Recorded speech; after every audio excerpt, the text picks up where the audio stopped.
ഞാൻ അവനെ വിളിക്കാൻ വേണ്ടിയിട്ട് തന്നെ ഉള്ള ഫോൺ എടുത്താണ്. എൻ്റെ കാശിനില്ല, നീ ഒരു വണ്ടി കൊണ്ട് പോയോ സാധനം പഠിക്കാൻ പോകാൻ വെച്ചിട്ട് ഞാൻ വിചാരിച്ചത്. കോളൊക്കെ കൂട്ടിയപ്പോൾ ഞാൻ എൻ്റെ സെൻഡ് ചെയ്ത് ഞങ്ങളോട് പറഞ്ഞില്ലേ. ഇവള് വെള്ളം എടുത്ത് വന്നപ്പോൾ ഞാൻ ഇവളുടെ ഫോണിൽ തന്നെ അത് പ്ലൈ ചെയ്തപ്പോൾ ഇവള് 2 ഡയൽ കേട്ടപ്പോൾ ഇവളെന്നെ ഇവളുടെ അമ്മ ഉണ്ടായിരുന്നു. ഇവളുടെ അമ്മ മേടിച്ച് മതിലുമിക്ക് എറിഞ്ഞു ഫോൺ പൊട്ടി. അവളെ അമ്മയ്ക്ക് അറിയില്ല ഇവിടെ ഇങ്ങനെ സംസാരിച്ചിട്ടില്ലായിരുന്നു. അവര് ഇവളെ വലിയ ദേഷ്യത്തില് ഫോൺ എറിഞ്ഞു വിളിച്ചതാ.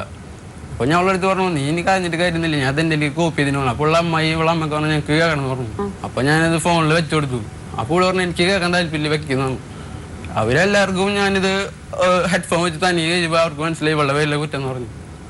ഞാൻ എൻ്റെ വീട്ടിലേക്ക് പോന്നു. ചേട്ടൻ പറയുന്നതൊന്നും ശരിയല്ല. ഞാൻ എൻ്റെ അടുത്ത് ഇപ്പോ ഇവള് പറഞ്ഞത് ഞാനും അവനും കൂടി പ്ലാൻ ചെയ്തിട്ട് അങ്ങനെ ഒരു വിഷയിൽ പിടിച്ചു. അത് നിങ്ങൾക്ക് കേട്ട് ശ്രീകാന്തിനോട് ഇപ്പോഴും സംസാരിക്കുന്നുണ്ടോ? ഇല്ല, ഞാൻ ആ പ്രശ്നം കണ്ടിട്ടില്ല. എനിക്കറിയില്ല, ചേട്ടൻ വന്ന് പറഞ്ഞതാ എനിക്കറിയുള്ളൂ. നീ നിന്നെ വേണ്ടി പൂട്ടിയതാണ്, ഞാനും ഷിനോക്കും ശ്രീകാന്തും ചെയ്തിട്ടുള്ള കളിയാണ് എന്ന് മാത്രം. ആ ഒരു കോളല്ലേ, ആ ഒരു രേഷ്മ പറയുന്ന ആ ഒരു കോളല്ലേ, അതിന് മുമ്പ് ഒത്തിരി കോൾസ് ഞാൻ തെറ്റായിട്ടൊന്നും വിളിച്ചിട്ടില്ല. പക്ഷെ തെറ്റായിട്ടല്ല, ഒത്തിരി വിളിച്ചിട്ടുണ്ട്. ചേട്ടന്റെ കാര്യങ്ങൾ അറിയാൻ വിളിക്കാറുണ്ട്.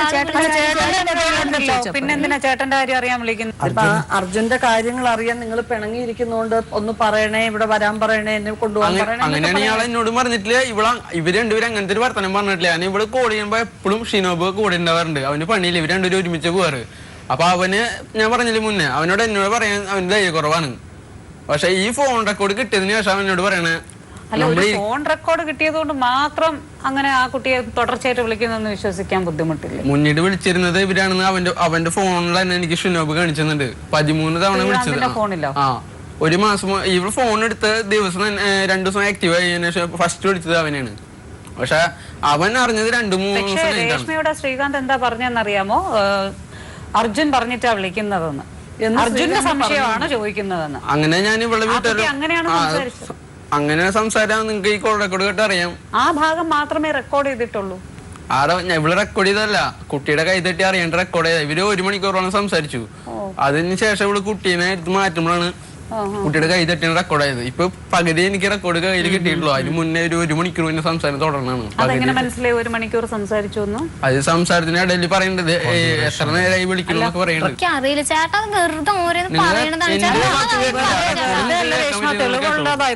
ചേട്ടനുള്ള കാര്യം പറയും, തമാശയല്ല കാര്യമായിട്ട് പറയാം. രേഷ്മയും ഉള്ള കാര്യം പറയാം, തെളിഞ്ഞു കഴിഞ്ഞാൽ നമുക്ക് ഉള്ളത് പറ കേട്ടോ. ഈ കോൾസ് എല്ലാം നമുക്ക് എടുപ്പിക്കാൻ പറ്റും.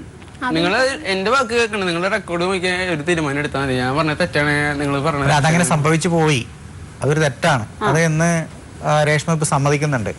ഇവിടെ സമ്മതിച്ചില്ല എന്റെ മുന്നിൽ. അല്ല, ഇപ്പൊ സമ്മതിക്കുന്നുണ്ട്. അപ്പോൾ ഞാൻ അത് ഞങ്ങൾ ശാസിക്കുകയും ചെയ്തു. പ്രായത്തിന്റെ പക്വതക്കുറവ് ആ കുട്ടിക്കുണ്ട്. ഇപ്പൊ എന്റെ വീട്ടിലേക്ക് ഇവിടെ കൊണ്ടുപോയി വീട്ടുകാര് തല്ലോ. അത് കാരണം ഞാൻ വേറെ വാടക എടുത്ത് ഇനി അവളെ കൊണ്ട് ചെയ്യാൻ തയ്യാറാണ്. പക്ഷെ ഇനിയൊരു ഉണ്ടാവില്ലെന്ന് എനിക്ക് ഉറപ്പ് തരണം. അത് ഞാൻ വീട്ടിൽ പോയി പറഞ്ഞിട്ടുണ്ട്. ഞാൻ വീട്ടിൽ വന്നിട്ട് കൊറേ ആളെന്റെ അകത്ത് വരെ വന്ന് ഞാൻ ആളോട് കാല് പിടിച്ച് ഞാൻ പറഞ്ഞു. അല്ല, രണ്ടുപേരുടെ ഭാഗത്തും ചെറിയ പ്രശ്നങ്ങളുണ്ട്.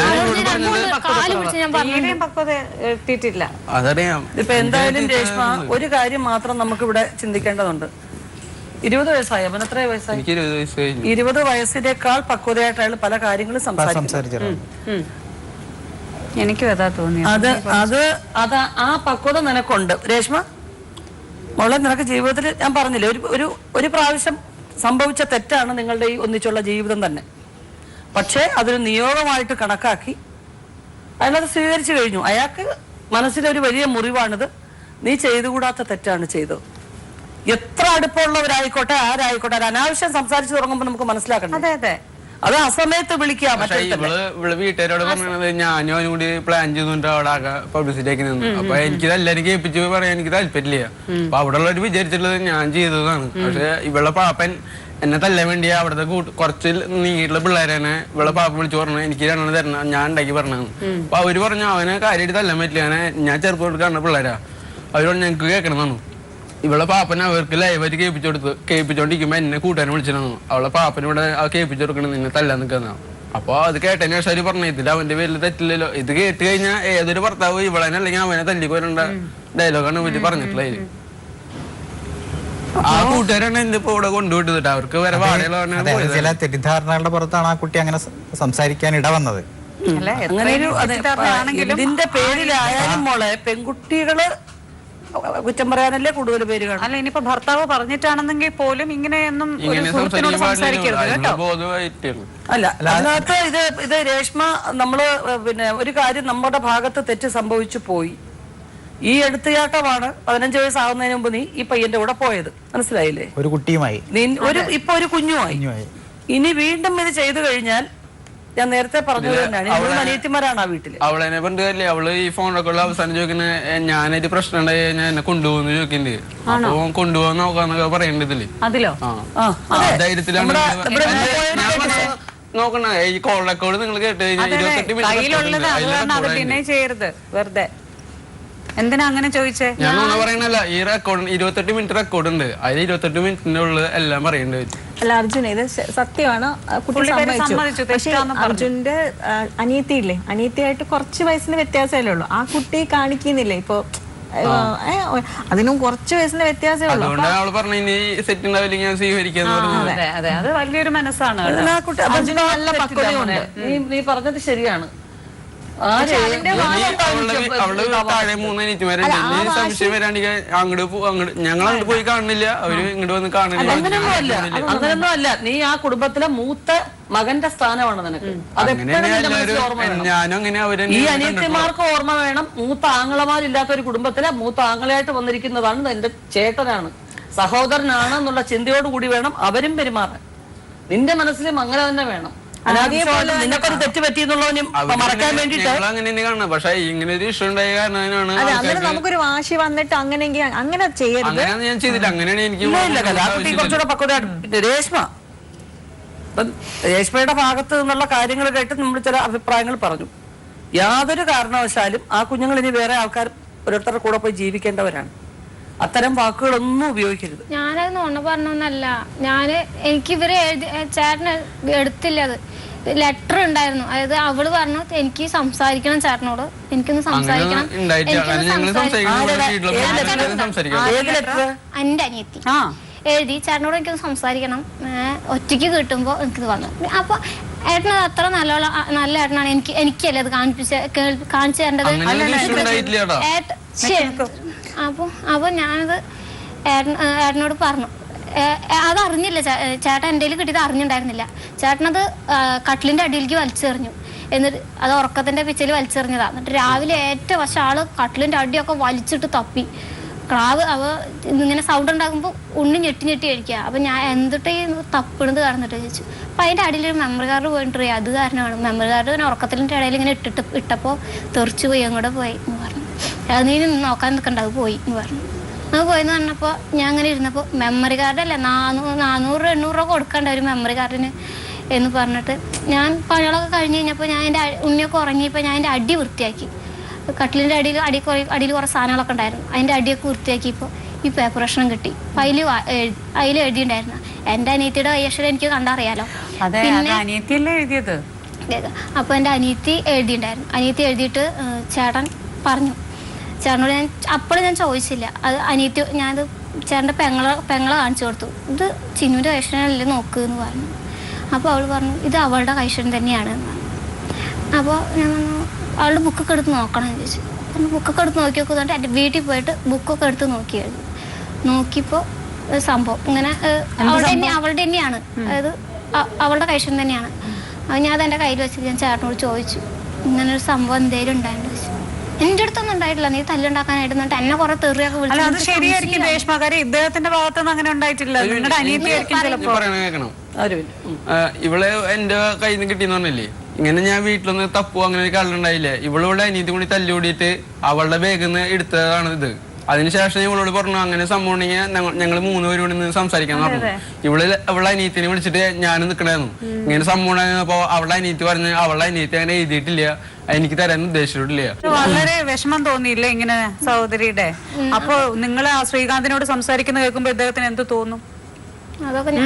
ഇതൊന്ന് ജസ്റ്റ് ഒന്ന് കാണണമെന്ന് പറഞ്ഞതല്ലേ വായിച്ചുള്ളൂ. അപ്പൊ ഇത് ഞാൻ പറഞ്ഞ പറഞ്ഞിട്ടുണ്ട്. അവൾ എന്റെ അടുത്ത് വന്നിട്ട് പറഞ്ഞിട്ടുണ്ട്. നേരത്തെ രേഷ്മ പറഞ്ഞത് വേറൊരു രീതിയിലാണ്, വേറൊരു തരത്തിലാ പറഞ്ഞത്. അതായത് പെങ്ങൾ പറഞ്ഞു ചേച്ചി ഇങ്ങനെ വിശ്വസിച്ചിരുന്നോ, അങ്ങനെ നടക്കുന്നുണ്ട്. ഇപ്പൊ അത് വേറൊരു രീതിയിലാ പറയുന്നത്. രണ്ടുണ്ട്, ഞാൻ ചേട്ടനോട് ചോദിച്ചു ഇങ്ങനെ ഉണ്ടായിണ്ട ആളെന്നെ വേറെ രീതിയിൽ എന്നെ കണ്ണട അയച്ചു പറഞ്ഞു എന്റെ പെങ്ങളുടെ പോലെയാണ് എന്ന് പറഞ്ഞിട്ട് എന്നെ പിടിച്ച് അടിച്ചു ചേട്ടൻ. നീ അതിനെ കുറിച്ച് ചോദിക്കുന്നു, നിനക്ക് കിട്ടുമല്ലക്ക്, നീ ഞാൻ അങ്ങനെ ആളുടെ കയ്യിൽ തെറ്റുണ്ടെന്നുണ്ടെങ്കിൽ ഞാൻ 2 വർഷമായി ആളുടെ കൂടെ ഇരിക്കുന്നു. ആളുടെ കയ്യിൽ ആള് തെറ്റുണ്ടെന്നുണ്ടെങ്കിൽ അപ്പൊ എന്നെ അടിക്കും. ആളുടെ കയ്യിലെ തെറ്റുണ്ടെന്നുണ്ടെങ്കിൽ ആള് നമ്മൾ ആ സംസാരത്തിലോട്ട് പോണ്ട രേഷ്മ. കുടുംബത്തിനകത്ത് മുറകേട് സംസാരിച്ച് ശീലിക്കാതെ നിന്റെ ഭാഗത്തുണ്ടായ തെറ്റ് മാത്രം സംസാരിക്കും. നിങ്ങളുടെ ജീവിതത്തെ കുറിച്ചാണ് സംസാരിക്കുന്നത്. ആ കുട്ടി വേറൊരാളോട് ജീവിക്കുന്നതാണ്. ആ കുട്ടിയുടെ ഒന്നും പറയരുത്, അവരുടെ കാര്യങ്ങളൊന്നും പറയരുത്. അങ്ങനെ ഒന്നും ഉണ്ടായിട്ടില്ല. അത് കൊച്ചുകുട്ടിയാണ്, താല്പര്യവും ഇല്ല. അത് കൊച്ചുകുട്ടിയാണ്, അതിനറിയില്ല. ചിലപ്പം നിന്നെ കുറിച്ചുള്ള മറ്റെന്തെങ്കിലും കാര്യം ഇയാളോട് പറയാനായിരിക്കും എഴുതിയത്. ചേട്ടനോട് ഒറ്റയ്ക്ക് കിട്ടുമ്പോൾ ഒരു കാര്യം പറയണമെന്ന് പറഞ്ഞതിനകത്ത് എന്താണ് അശ്ലീലമുള്ളത്? എന്തെങ്കിലും അത്യാവശ്യം നിന്നെ കുറിച്ചൊരു കാര്യം പറയാനായിരിക്കും തുടങ്ങിയത് അല്ലേ? അത് ഇന്നതാണോ? താങ്കളോട് എനിക്ക് പ്രണയമാണ്, ഒറ്റയ്ക്ക് കിട്ടുക എന്നും എല്ലാം എഴുതിയിട്ടുണ്ടായിരുന്നു അതിനകത്ത്? ഇല്ലല്ലോ. അപ്പൊ വേണ്ട, ഈ പ്രായത്തിൽ അനാവശ്യമായിട്ടുള്ള കാര്യങ്ങൾ ചെയ്യരുത്.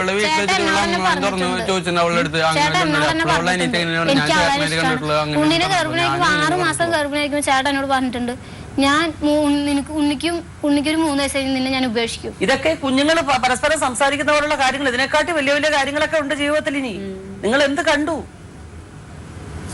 ഒരു കാര്യം മാത്രം ആലോചിക്കുക, സ്വഭാവശുദ്ധി എന്ന് പറയുന്ന ഒരു സ്ത്രീയെ സംബന്ധിച്ചിടത്തോളം അത് സൂക്ഷിക്കണം. ആ കാര്യത്തിൽ ഒരു എടുത്തുചാട്ടം ബേസിക്കായിട്ട് നിനക്കുണ്ട്. ഇപ്പൊ നിന്റെ അമ്മ വരുമ്പോ അവരും പറയും ഒരു എടുത്തുചാട്ടം നിനക്കുണ്ട്. അത് നല്ലതല്ല, അത് നല്ലതല്ല. നിന്റെ ഭർത്താവല്ലാതെ അന്യ പുരുഷന്മാരാരുമായിട്ടും അധികം അടുപ്പം നിനക്കുണ്ടാക്കേണ്ട കാര്യമില്ല. നീ ഒരു അബദ്ധത്തിൽപ്പെട്ട് വന്ന് അന്തസ്സായിട്ട് അവരവരുടെ വീട്ടിൽ വിളിച്ചുകൊണ്ട് പോയി താമസിപ്പിച്ചു, കുഞ്ഞായി, ഇന്നും നിന്നെ സ്വീകരിക്കാൻ അയാൾ തയ്യാറാണ്. അത് മാത്രം വിചാരിക്കുക. നിന്നെ ഈ ലോകത്ത് സ്നേഹിക്കാനായിട്ട് നിന്റെ ഭർത്താവുണ്ട്. ഞാൻ വിചാരിച്ചത് നീ ഇതുവരെ പറഞ്ഞ കേട്ട ഈ കുട്ടി വന്നിട്ട് വേണ്ട എന്ന് പറയുമെന്നാണ് ഞാൻ വിചാരിച്ചത്. ഇവളുടെ വീട്ടുകാര് പറഞ്ഞത് ഇവളെ കൊണ്ടാക്കില്ലോ. അപ്പൊ ഇവളുടെ വീട്ടുകാർ ഇനി കുട്ടീനെ കാണാൻ വരികയാണെങ്കിൽ കുട്ടികളെ ചെലവിന് കാശ് തന്നാൽ മതി എന്ന് പറഞ്ഞു. അപ്പൊ ഞാൻ എത്രയെന്ന് ചോദിച്ചു. ഇവര് പറഞ്ഞ 5000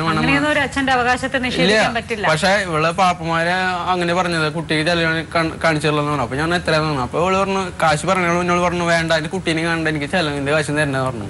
പിന്നീട് ഞാൻ കാണാൻ പോകുമ്പോഴാണ് ഇവള് മലമ്പുഴയിലേക്ക് പോയി കുട്ടീനെ കൊണ്ട് പോയത്. കുഞ്ഞിനെ കാണിക്കാതിരിക്കാനുള്ള വകുപ്പൊന്നുമില്ല. അങ്ങനെയാണ് ഇവള് മലമ്പുഴയിലേക്ക് പോയത്. പക്ഷെ മലമ്പുഴ പോയപ്പോ അവിടെ കാട് പ്രദേശം ഇങ്ങനെ മലയൊക്കെയാണ്.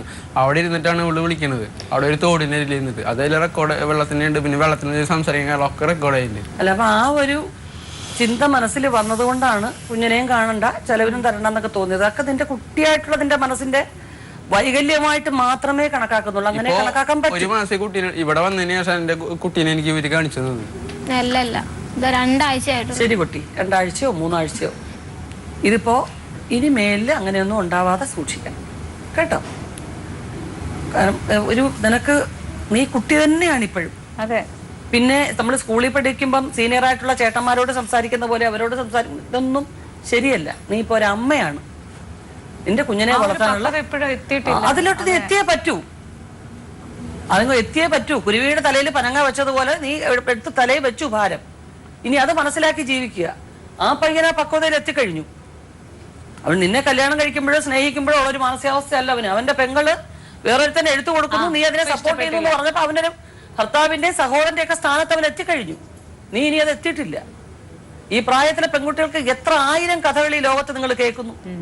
മൊബൈൽ ഫോൺ വഴിയുള്ള അശ്ലീലം പറച്ചിലും അനാവശ്യങ്ങളും അത് പിന്നെ പലരെയും കാണിച്ചിട്ട് എന്തെല്ലാം തരത്തിൽ ഭീഷണിപ്പെടുത്തി എന്തൊക്കെ കാര്യങ്ങൾ ലോകത്ത് കേൾക്കുന്നില്ലേ കുട്ടി? നീ അത്യാവശ്യം അക്ഷരാഭ്യാസം ഇല്ലേ നിനക്ക്?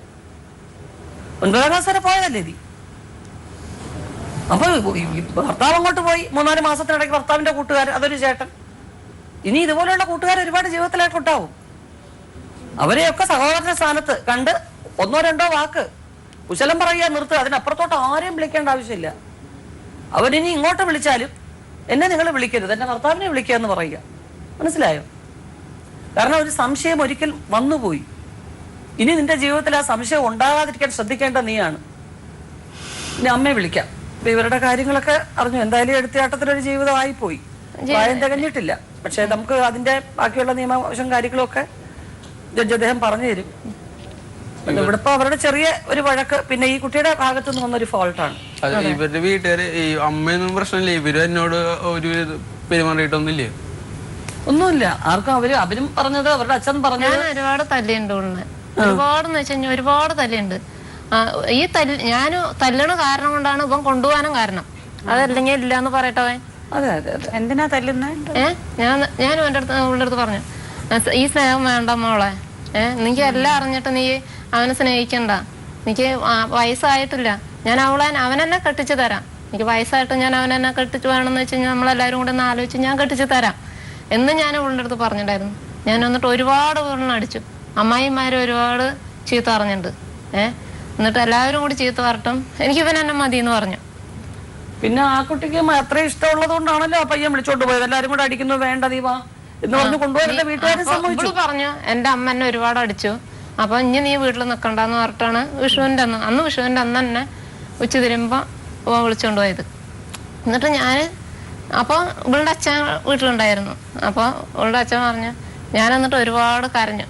അവൾ ഇങ്ങനെയൊക്കെ ഞാൻ ഇത്രയൊക്കെ ഞാൻ സ്നേഹിച്ചിട്ടും ഞാൻ ഇത്രയൊക്കെ നിങ്ങളല്ലാതെ ഞാൻ ഈ 5 വർഷം ഞാൻ ഇവരിനെ വളർത്തിയിട്ടും ഞാൻ പറഞ്ഞത് കേൾക്കാതെ അവരിട്ടിട്ട് പോയില്ലേ, ഇവള് എന്നെ ഇട്ടിട്ട് പോയില്ലേ എന്ന് പറഞ്ഞിട്ട് ഞാൻ ചേട്ടൻ്റെ അടുത്ത് ഓരോന്നും അങ്ങനെ പറഞ്ഞ് ഞാൻ ഒരുപാട് കരഞ്ഞു. ഒരുപാട് കരഞ്ഞിട്ടും ഇവള് പോയല്ലോ. അപ്പൊ ഞാൻ പറഞ്ഞു, അപ്പൊ ചേട്ടൻ പറഞ്ഞു, സമാധാനിക്കേ നീ ഇനി നമുക്ക് 3 മക്കളില്ലേ, അവള് പോയിന്ന് വെച്ചിട്ട് ഇനി അവളിനെ കൊണ്ടുവന്നാലും അവൻ തന്നെ കൊണ്ടുപോകും എന്ന് പറഞ്ഞു. എന്നിട്ട് ചേട്ടൻ ഞങ്ങളൊന്നും പറഞ്ഞത് കേൾക്കാതെ പോയിട്ട് സ്റ്റേഷനിൽ പരാതി കൊടുത്തിട്ടും ഞങ്ങളെല്ലാവരും കൂടി പോയി ഇവനെ കൊണ്ടുപോയി. പിന്നെ ഞങ്ങളുടെ 2 പേരും വീട്ടുകാർ സംസാരിച്ചിട്ടാണ് ഞങ്ങളെന്നെ കൊടുന്നു. എന്നിട്ട് അപ്പൊ പറഞ്ഞു 18 വയസ്സ്, ഇവൾക്ക് 18 വയസ്സാകുമ്പോ അവന് 21 വയസ്സാകുമ്പോ ഇവർക്ക് തന്നെ കൊടുക്കാന്ന് പറഞ്ഞിട്ട് ഞങ്ങൾ അവിടെ നിന്ന് തന്നെ പരാതിയൊക്കെ പിൻവലിച്ചിറങ്ങി പോന്നു. അപ്പൊ ഇവരുടെ അച്ഛനും അമ്മയും, അപ്പൊ എൻ്റെ അച്ഛനും ഇവരുടെ അച്ഛനും എൻ്റെ ഭർത്താവുമായിട്ട് ഇത്തിരി കുടിക്കായിരുന്നു. അപ്പോൾ രമേശ് എന്ന് പറഞ്ഞിട്ട് എനിക്ക് താടാ, എൻ്റെ മോളെ എനിക്ക് ഭയങ്കര ഇഷ്ടമാണ്, താടാന്ന് പറഞ്ഞിട്ട് ഇവൻ്റെ അച്ഛൻ അയ്യപ്പേട്ടൻ വന്നിട്ടുണ്ടായിരുന്നു. 2-3 പ്രാവശ്യം വന്നിട്ടുണ്ടായിരുന്നു. അവർക്ക് ഇഷ്ടമാണ്. പിന്നെ എന്തുട്ടിനാ നമ്മളെല്ലാം മറക്ക്, ഇവനെന്നെ കെട്ടിക്ക എന്ന് പറഞ്ഞിട്ട് പറഞ്ഞു. അപ്പൊ നീ തായോ എന്ന് പറഞ്ഞിട്ട് അവര് ചോദിച്ചു വന്നിട്ടുണ്ടായിരുന്നു, വീട്ടിലേക്ക് വന്നിട്ടുണ്ടായിരുന്നു. ഞങ്ങൾ അങ്ങനെ സമ്മതിച്ച് ഇവന്റെ വീട്ടിലേക്ക് അച്ഛമ്മ, ഞങ്ങള് അച്ചാച്ചൻ, ഞങ്ങളെല്ലാവരും കൂടിയിട്ട് ഇവരിന്റെ വീട്ടിലേക്കും പോയി. ഞങ്ങൾ അര ഗ്ലാസ് ചായ, ഞങ്ങൾക്ക് ഓരോ ഗ്ലാസ് ചായ കുടിച്ചിട്ടാ വീട്ടിലേക്ക് വന്നത്. അമ്മയെ എല്ലാവരും കൂടി പോയി കൊടുക്കാന്ന് പറഞ്ഞിട്ട് തന്നെ വീട്ടിലേക്ക് പോകുന്നത്. അപ്പോൾ പറഞ്ഞ് ഇനി എന്തായാലും അവര് ഒരുമിക്കട്ടെ, ഇത്രത്തോളം ആയില്ലേ, ഇനി അവരെന്തെങ്കിലും കടുങ്കൈ ചെയ്ത് കഴിഞ്ഞാൽ അതും നമ്മൾ തന്നെ കാണണം എന്ന് പറഞ്ഞു. ശരി, സമ്മതിച്ചു. അതങ്ങനെയായി. എന്നിട്ട് പിന്നെ അവരുടെ വീട്ടിലേക്ക് തന്നെ പോവാനും വരാനൊക്കെ തുടങ്ങി. അപ്പൊ പിന്നെ എന്തായാലും അതൊക്കെ ഇതുവരെ അതുവരെ കുഞ്ഞാണതിനെ ഗർഭിണി ആകുമ്പോഴും നന്നായിട്ട് നോക്കിയിട്ടൊന്നുമില്ല എന്നൊന്നും ഞാൻ പറയില്ല, നോക്കിയിട്ടുണ്ടായിരുന്നു. അപ്പോഴും വീട്ടിൽ വഴക്കുണ്ടാവും. അപ്പൊ ഞാൻ ഇവളെ സമാധാനപ്പെടുത്തും.